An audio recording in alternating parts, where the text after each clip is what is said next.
Representative of Malta for her statement. I now give the floor to the representative of China.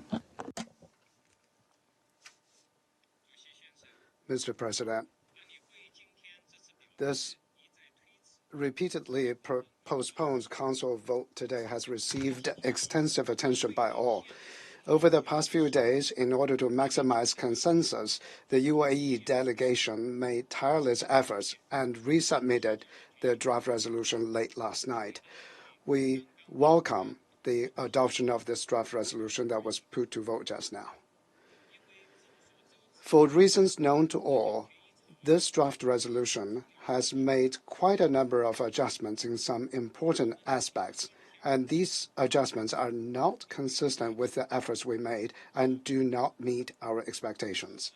At the same time, given the urgency of the situation on the ground and given the humanitarian catastrophe in Gaza that is getting more dire by the day, the Council's present action offers at least a glimmer of hope for more and faster delivery of humanitarian supplies to Gaza. Of course, whether this glimmer of hope can be truly felt by the people of Gaza in the midst of this disaster also depends on whether the resolution can be effectively implemented and whether the relevant provisions of the resolution can be carried out without compromise. We expect urgent actions to be taken pursuant to this Council resolution to expand humanitarian assistance to Gaza, including by making full use of the Kerem Shalom crossing and the opening of additional crossings to ensure the safe and unimpeded entry of sufficient humanitarian supplies into Gaza. We hope that the monitoring mechanism newly provided for in the resolution will be put in place as soon as possible. We look forward to SG's timely reporting to the Council on the implementation of this resolution. The Council should stand ready to take further actions at any time to resolve the problems and difficulties encountered in the implementation of the resolution.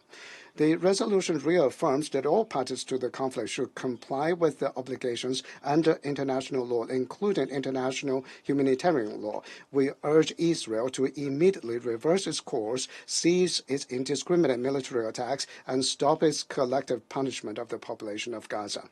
As the occupying power, Israel has an obligation to safeguard the humanitarian needs for the population of Gaza and to guarantee the safety of humanitarian workers in Gaza.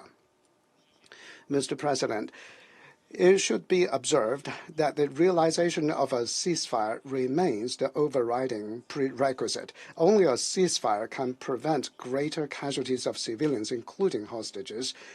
Only a ceasefire can prevent the regional conflict from spiraling out of control, and only a ceasefire can prevent the prospects for a political settlement from being completely destroyed.